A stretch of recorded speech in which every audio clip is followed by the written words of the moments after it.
Right now, we're seeing a notable spike in mobile sentiment, with a score of plus 0.22 and a momentum of plus 0.60, which deviates from our historical baseline.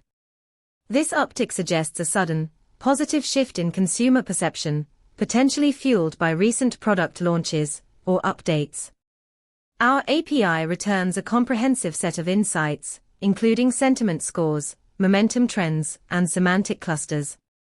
For instance, if you're developing a feature that tracks user feedback on a new app, this data can help you gauge real-time reactions and adapt your strategy accordingly.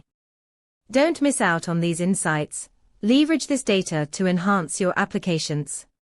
For more details, visit pulsebit.lojenterprise.com/docs.